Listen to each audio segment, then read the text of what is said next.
당신 누구세요? 오늘 아내가 저를 5번 물었습니다. 저는 김영수입니다. 올해 72이에요. 아내 박순덕과 결혼한 지 48년이 됐습니다. 고등학교 때 처음 만나 50년을 함께 했어요. 하지만 지금 아내는 저를 모릅니다. 10년 전 아내가 62이 되던 해 치매 진단을 받았습니다. 의사는 천천히 진행될 것이라고 했어요. 그때는 몰랐습니다. 천천히라는 말이 이렇게 길고 고통스러울 줄은. 처음엔 작은 것들이었어요. 안경을 어디 뒀는지 잊고 오늘이 무슨 요일인지 헷갈려 했습니다. 저도 그러니까 대수롭지 않게 생각했죠. 하지만 점점 심해졌습니다. 가스불을 켜놓고 잊었어요. 냄비가 새까맣게 탔습니다. 아내는 놀란 얼굴로 냄비를 보며 어쩔 줄 몰라 했어요. 그때부터 저는 주방을 지켰습니다. 아내가 평생 해온 요리를 이제는 제가 했어요. 아내는 속상해했지만 저는 웃으며 괜찮다 말했습니다. 1년쯤 지났을 때 아내는 길을 잃었어요. 동네 슈퍼 가는 길이었는데 저녁 6시가 넘도록 안 들어왔습니다. 저는 미칠 것 같았어요. 동네를 헤매며 아내 이름을 불러댔습니다. 결국 경찰서에서 연락이 왔어요. 달려가니 아내는 의자에 앉아 멍하니 있었습니다. 제가 부르자 아내가 울먹였어요. 집이 어딘지 모르겠다고 했습니다. 저는 아내를 안고 울었습니다. 이제 정말 시작이구나 싶었어요.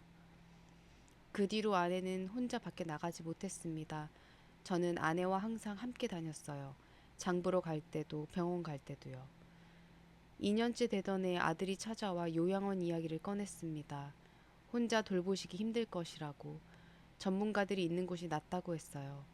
저는 고개를 저었습니다. 아내는 제가 돌본다고, 이 얘기 다시 하지 말라고 했어요. 아들은 한숨을 쉬고 돌아갔습니다. 3년째 되던 해 아내가 저를 처음 못 알아봤습니다. 아침에 일어났는데 아내가 저를 보며 물었어요. 누구냐고요. 저는 당신 남편이라고 했지만 아내는 기억하지 못했습니다. 1시간쯤 지나자 다행히 저를 알아봤지만 그날 이후로 자주 그랬어요. 4년째 아내는 제 이름도 잊었습니다.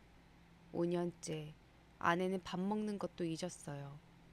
6년째 아내는 화장실도 혼자 못 갔습니다. 씻기는 것도 제가 도와줘야 했어요. 7년째 아내는 말을 잃었습니다. 가끔 중얼거리긴 했지만 의미 있는 말은 아니었어요. 8년째 아내는 걷지 못했습니다. 휠체어에 앉아야 했어요. 제 허리도 아팠지만 참았습니다. 9년째 아내는 누워만 있습니다. 눈도 잘 못 떴어요. 하루 종일 잠만 잤습니다. 10년째인 지금 아내는 거의 움직이지 못합니다. 침대에 누워 천장만 봐요. 저는 매일 아내 곁에 있습니다. 오늘 날씨가 좋다고, 봄이 왔다고 말해줘요. 우리 처음 만났을 때 이야기도 해줍니다. 고등학교 때 아내가 앞자리에 앉아 있었다고, 머리가 참 예뻤다고요. 첫 데이트 때 영화 본 이야기도 해줘요. 아내가 팝콘 먹다가 코에 묻었던 일도요. 아내는 대답하지 않습니다. 하지만 괜찮아요. 제가 기억하면 되니까요. 어제 아들이 또 왔어요. 이제 그만 요양원에 보내라고 했습니다. 제 나이도 70이 넘었고 건강도 안 좋다고 했어요. 아들이 소리쳤습니다. 어머니가 아버지를 알아보시기나 하냐고. 아버지는 그냥 간병일 뿐이라고요. 저는 고개를 저었습니다. 아니라고. 나는 네 엄마 남편이라고. 간병인이 아니라고 했어요. 그리고 네 엄마가 날 기억 못해도 나는 기억한다고. 그걸로 충분하다고 했습니다. 아들은 더 이상 말하지 못하고 돌아갔어요. 저는 아내 침대 옆에 앉아 있었습니다. 아내의 손을 잡았어요. 말랐고 차가웠습니다. 저는 조용히 말했습니다. 나는 당신을 기억할게, 평생. 당신이 날 잊어도 나는 잊지 않을게.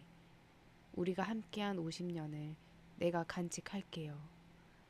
아내는 대답이 없었어요. 하지만 저는 느꼈습니다. 아내의 손가락이 아주 조금 움직인걸요. 저를 꼭 쥐려고 하는 것 같았습니다. 저는 울었어요. 소리내지 않고 울었습니다. 창밖에 봄바람이 불었습니다. 커튼이 흔들렸어요. 저는 아내의 손을 두 손으로 감싸 쥐었습니다. 따뜻하게 해주고 싶었어요. 사랑의 순덕아. 아내는 여전히 대답이 없었습니다. 하지만 괜찮았어요. 저는 알고 있었으니까요. 이게 사랑이라는 걸. 오늘 아내가 제 팔을 깨물었습니다. 아침에 기저귀를 갈아주는데 갑자기 제 팔을 물었어요. 아팠습니다. 하지만 저는 소리 지르지 않았습니다. 아내가 놀랄까봐요. 치매가 심해지면서 아내는 가끔 이상한 행동을 합니다. 소리를 지르기도 하고 물건을 던지기도 해요. 저를 때릴 때도 있습니다. 처음엔 당황했어요. 평생 온순했던 사람이 이렇게 변할 줄은 몰랐거든요. 하지만 이제는 압니다. 이것도 병의 일부라는 걸요. 지난주에는 새벽 3시에 아내가 울었습니다. 크게 울었어요. 저는 깜짝 놀라 일어났습니다. 아내가 침대에서 팔을 휘저으며 울고 있었어요. 악몽을 꾼 것 같았습니다. 저는 아내를 안았어요. 괜찮다고, 나가 여기 있다고. 한참을 안고 있으니 아내가 진정했어요. 저는 잠을 이루지 못했습니다. 제 몸도 요즘 많이 안 좋아졌어요. 허리가 아픕니다. 아내를 들어 올리다 보니 디스크가 왔대요. 무릎도 아프고 손목도 시큰거립니다. 혈압약도 먹고 있어요. 의사가 이러다 쓰러지겠다고, 좀 쉬어야 한다고. 하지만 어떻게 쉬나요? 아내가 저를 필요로 하는데요. 한 달 전쯤이었어요. 딸이 미국에서 왔습니다. 1년 만이었어요. 딸은 엄마를 보더니 울었습니다. 너무 많이 변했다고, 이제 엄마 같지 않다고 했어요. 딸이 아빠, 이제 요양원에 보내는 게 어떻겠냐고, 아빠도 힘드시고 엄마도 전문적인 케어가 필요하다고 했습니다. 저는 고개를 저었어요. 딸이 울먹이며 아빠가 쓰러지면 어떡하냐고, 엄마도 아빠도 다 잃을까봐 무섭다고요. 저는 딸의 손을 잡아줬습니다. 괜찮다고. 아빠는 아직 튼튼하다고. 딸은 일주일 있다가 돌아갔습니다. 떠나는 날 울면서 말했어요. 아빠, 제발 무리하지 마세요. 저는 웃으며 손을 흔들어 보냈습니다. 혼자 남으니 힘들었어요. 하지만 해야 했습니다. 어느 날 동네 복지관에서 전화가 왔어요. 제가 요양 서비스라고 있다고 했습니다. 일주일에 몇 번 요양보호사가 집에 와서 도와준다고요. 무료라고 했어요. 저는 고민했습니다. 남이 우리 집에 오는 게 싫었거든요. 하지만 몸이 너무 힘들었어요. 결국 신청했습니다. 50대쯤 되는 요양보호사가 왔어요. 이름은 정미숙이라고 했고 친절해 보였습니다. 처음엔 어색했어요. 낯선 사람이 아내를 만지는 게 불편했습니다. 하지만 정미숙 씨는 아내를 정성껏 돌봐줬어요. 말도 다정하게 걸었습니다. 일주일에 3번 2시간씩 와서 아내를 씻기고 기저귀를 갈아줬어요. 침대 시트도 갈고 방 청소도 해줬습니다. 정미숙 씨가 말했어요. 어르신 정말 대단하세요. 10년을 혼자 돌보셨다니요. 저는 고개를 저었습니다. 대단한 게 아니라 당연한 거라고요. 세상에 당연한 건 없어요. 어르신처럼 하시는 분 많지 않으세요. 대부분은 요양원 보내시거든요. 저는 아무 말도 못하고 목이 메었습니다. 정미숙 씨는 일주일에 3번 빠지지 않고 비가 와도 눈이 와도 왔어요. 어느 날 정미숙 씨가 물었습니다. 어르신 힘드시죠? 저는 잠시 망설이다 고개를 끄덕였어요. 힘들다고, 정말 힘들다고 말했습니다. 정미숙 씨가 말했습니다. 우셔도 돼요. 저는 그날 처음으로 남 앞에서 울었습니다. 10년 동안 참았던 눈물이 쏟아졌어요. 한참을 울었습니다.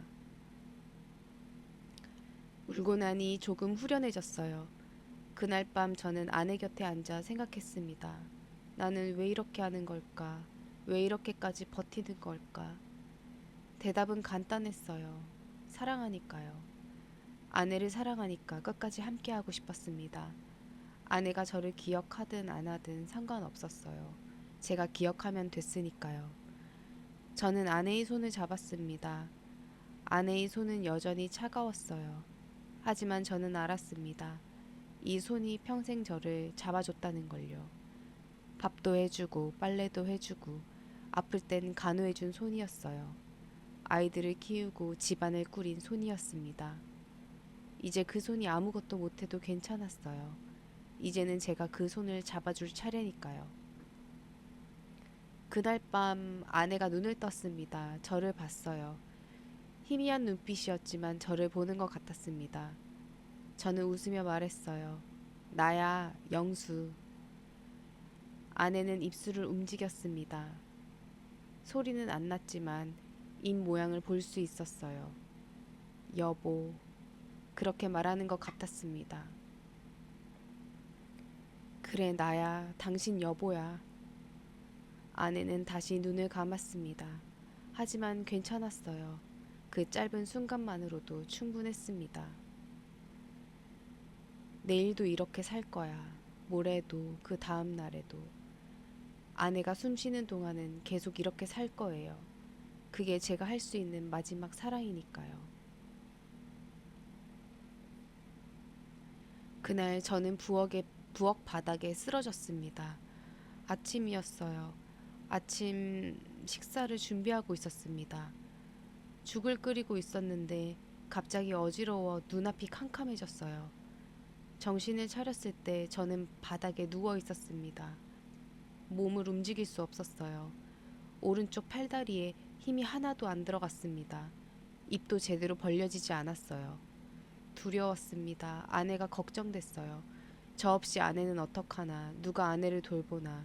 정신이 희미해졌습니다. 눈을 떴을 땐 저는 병원에 있었습니다. 아들이 침대 옆에 앉아 있었어요. 아들이 저를 보더니 급히 말했습니다. 아버지, 정신 차리셨어요? 저는 입을 열려고 했지만 제대로 안 됐어요. 소리가 이상하게 나왔습니다. 의사가 뇌졸중이라고 했습니다. 재활하면 회복 가능할 거라고 했어요. 하지만 무리하시면 안 된다고, 절대 안정이 필요하다고 했습니다. 저는 고개를 저었어요. 안정은 무슨, 아내를 돌보야 하는데요. 아버지, 이제 그만하세요. 어머니 요양원 보냈습니다. 저는 깜짝 놀랐어요. 몸을 일으키려 했지만 움직여지지 않았습니다. 아버지 쓰러지시고 사흘이 지났어요. 그 사이 어머니 혼자 계셨어요. 요양보호사 정미숙 씨가 매일 와서 돌봐주셨지만 밤에는 혼자셨죠. 어쩔 수 없이 어제 요양원에 모셨습니다. 정말 말이 제대로 나오진 않았지만 아들은 알아들었습니다. 아들이 한숨 쉬었어요. 아버지, 이게 다 아버지 건강 때문이에요. 아버지가 쓰러지시면 어머니도 저희가 다 힘들어요. 제발 이해해 주세요. 저는 눈물이 났어요. 사흘 후 저는 퇴원했습니다. 오른쪽이 아직 불편했지만 걸을 수 있었어요. 말도 조금씩 나았습니다. 집에 돌아오니 텅 비어 있었어요. 아내가 누워있던 침대만 덩그러니 있었습니다. 저는 침대에 앉았어요. 아내 냄새가 났습니다. 손으로 이불을 쓰다듬었어요. 그날 밤 저는 잠을 이루지 못했습니다. 다음 날 저는 요양원으로 갔습니다. 전주 외곽에 있는 요양원이었어요. 깨끗했습니다. 간호사들도 친절해 보였어요. 아내 방으로 안내받았습니다. 아내는 침대에 누워 있었어요. 저는 아내 곁으로 가서 손을 잡았습니다. 아내는 눈도 뜨지 않고 저를 알아보지도 못했어요. 저는 한참을 그렇게 앉아 있었어요. 간호사가 어르신 잘 돌보고 있으니 걱정 마세요. 저는 고개를 끄덕였습니다. 하지만 마음이 편하지 않았어요. 일주일 동안 내내 저는 매일 요양원에 갔어요. 아침 일찍 가서 저녁 늦게 돌아왔습니다. 아내의 곁에 앉아 말을 걸고 손을 잡아주고 그냥 함께 있었습니다. 그러던 어느 날 요양원에서 전화가 왔습니다. 아내가 열이 난다고 빨리 오라고 했어요. 저는 택시를 타고 달려갔습니다. 아내는 숨을 헐떡이고 있었어요. 얼굴이 빨갛게 달아올라 있었습니다. 간호사가 말했어요. 폐렴 같다고. 병원에 가야 한다고요. 구급차가 와서 아내를 싣고 저도 함께 탔습니다.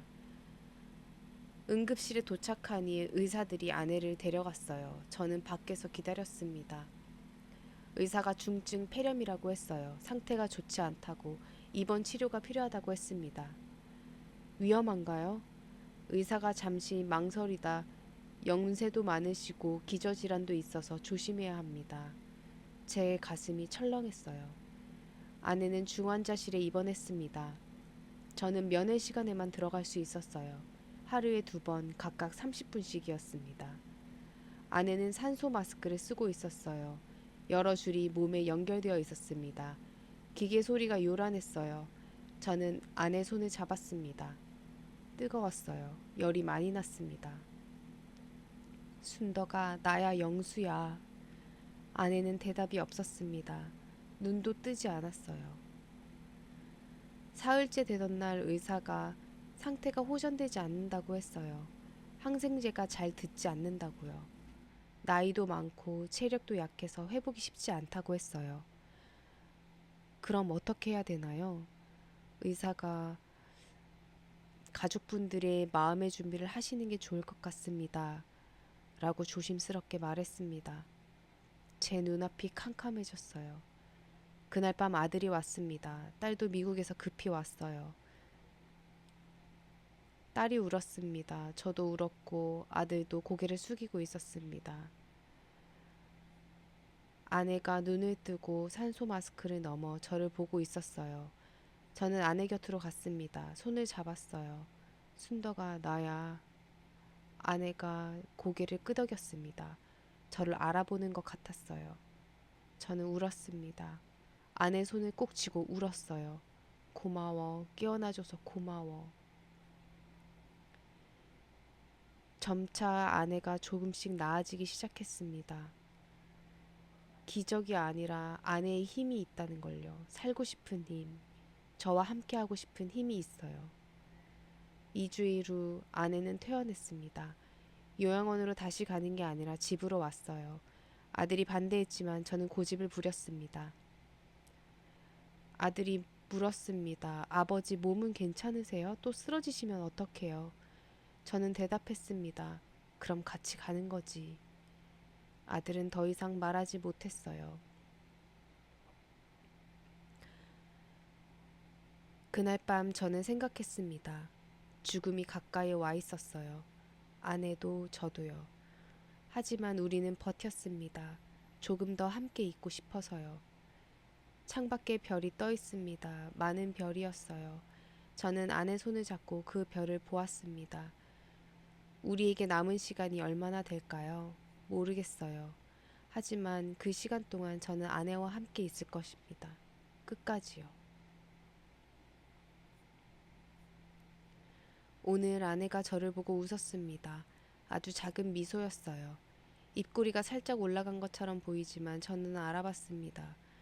그게 얼마만인지 모르겠어요. 몇 년 만일까요? 아내를 미소를 쳐다본 게요. 집으로 돌아온 지 6개월이 지났습니다. 요양보호사 정미숙 씨가 여전히 와줍니다. 이제는 일주일에 5번 와요. 복지관에서 횟수를 늘려줬습니다. 제 상태를 알고 배려해 준 거예요. 정미숙 씨는 아내를 정성껏 돌봐주고 저도 챙겨줘요. 밥은 먹었냐고, 약은 챙겨 먹었냐고 물어봅니다. 정미숙 씨가 어르신 많이 마르셨어요. 밥도 제대로 드세요.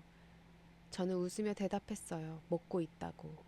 하지만 사실 요즘 식욕이 없어요. 밥을 먹어도 맛이 없습니다. 그냥 먹어야 하니까 먹는 거예요. 힘들지 않냐고 사람들이 물어봅니다. 힘들어요. 거짓말하지 않겠습니다. 아침에 눈 뜨는 게 힘들어요. 온몸이 아프고 무겁습니다. 하지만 일어나야 해요. 아내가 기다리고 있으니까요. 밤에 잠을 못 자는 게 힘듭니다. 아내가 자주 깨거든요. 소리를 내거나 움직이면 저도 깨서 확인해야 합니다. 그래서 늘 얕은 잠만 자요. 가장 힘든 건 외로움입니다. 아내가 옆에 있지만 외로워요. 대화가 안 되니까요. 말을 걸어도 대답이 없습니다. 가끔 생각해요. 내가 지금 뭘 하는 건가? 이게 맞는 건가? 하지만 그럴 때마다 아내를 봅니다. 아내가 숨 쉬고 있어요. 가슴이 오르락 내리락 합니다. 따뜻한 체온이 느껴져요. 그럼 알아요. 맞다고. 이게 맞다고요. 지난주에 손자가 왔습니다. 고등학생이에요. 1년 만에 왔어요. 손자는 할머니를 보더니 놀랐어요. 너무 많이 변했다고요. 제가 말했습니다. 할머니가 많이 편찮으셔. 손자가 조심스럽게 할머니 손을 만지며 할아버지 힘드시죠? 저는 잠시 망설이다 고개를 끄덕였어요. 할아버지는 정말 대단하세요. 전 못할 것 같아요. 저는 웃었어요. 너도 할 수 있어. 사랑하는 사람이라면. 손자는 아무 말 없이 고개를 끄덕였습니다. 할아버지 후회 안 하세요? 뭘? 할머니 돌보는 거요. 이렇게까지 하시는 거요. 후회? 안 해. 하나도 안 해. 왜요? 사랑하니까. 할머니를 사랑하니까. 손자는 그 말을 듣고 한참 생각하더니 멋있어요, 할아버지. 저는 손자의 어깨를 토닥였어요. 고맙다고요. 요즘 저는 아내에게 자주 노래를 불러줍니다. 옛날 노래예요. 아내가 좋아하는 노래들이죠. 어제는 아내가 좋아하던 트로트를 불러줬어요. 남진의 노래였습니다. 저는 노래를 부르며 아내의 손을 잡았어요. 그때였습니다. 아내가 눈을 떴어요. 저를 봤습니다. 그리고 웃었어요. 저는 노래를 멈추고 아내를 봤습니다. 순덕아, 지금 웃은 거야? 아내는 대답하진 않았지만 여전히 미소 짓고 있었습니다. 저는 노래를 부르다 울었습니다. 고마워, 웃어줘서 고마워.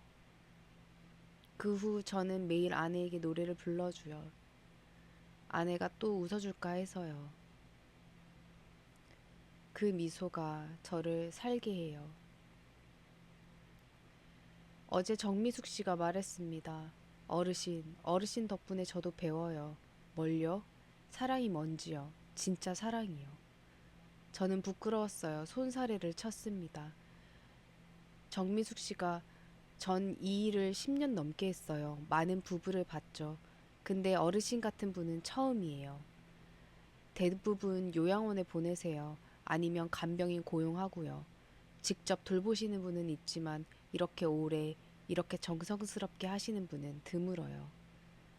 저는 그냥 해야 할 일을 하는 것 뿐이라고 했습니다. 어르신, 그게 사랑이에요. 그날 밤 저는 생각했어요. 사랑이 뭘까요? 화려한 게 아니에요. 멋진 말이나 큰 선물도 아니고요. 사랑은 매일 반복되는 평범한 일들입니다. 기저귀를 갈아주고 밥 먹여주고 손잡아주는 거예요. 힘들어도 곁에 있어주는 거고요.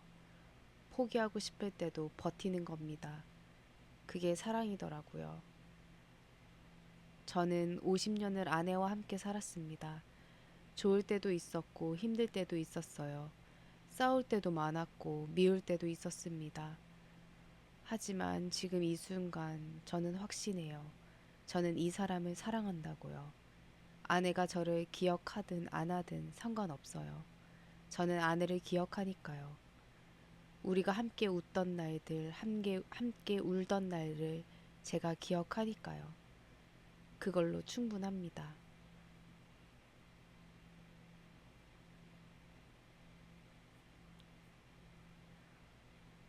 오늘은 아내가 떠난 지 1년이 되는 날입니다. 작년 가을이었어요. 단풍이 물든 무렵이었습니다. 그날 아침은 평소와 같았어요. 저는 아내를 깨우고 얼굴을 닦아줬습니다. 아침 죽을 먹였어요. 점심때쯤이었어요. 아내가 갑자기 숨을 헐떡였습니다. 얼굴이 창백해졌어요. 저는 급히 구급차를 불렀습니다. 병원에 도착했을 때 의사가 심장이 약해졌다고, 나이도 많고 오래 누워 계셔서 그렇다고. 아내는 그날 저녁 조용히 눈을 감았습니다. 저는 아내 손을 잡고 있었어요. 마지막까지 따뜻하게 해주고 싶었습니다. 아내가 마지막 숨을 내쉬었어요. 저는 울지 않았습니다. 그냥 아내 손을 쥐고 있었어요. 고생했어, 순덕아. 이제 편히 쉬어. 장례는 조용히 치렀습니다. 사람들은 위로했어요. 오래 고생했다고. 이제 편히 쉬신다고요. 저는 고개를 끄덕였습니다. 사흘장을 치르고 아내를 보냈어요. 남원 공동묘지였습니다. 경치 좋은 곳이에요. 집으로 돌아오니 텅 비어 있었습니다. 아내가 누워있던 침대만 덩그러니 있었어요. 저는 침대에 앉았습니다. 한참을 그렇게 앉아 있었어요. 눈물이 나진 않았습니다. 슬프지 않아서가 아니에요. 너무 슬퍼서 눈물도 안 났습니다. 그날 밤부터 저는 혼자였어요. 처음엔 이상했습니다. 밤에 자다가 자꾸 깼어요.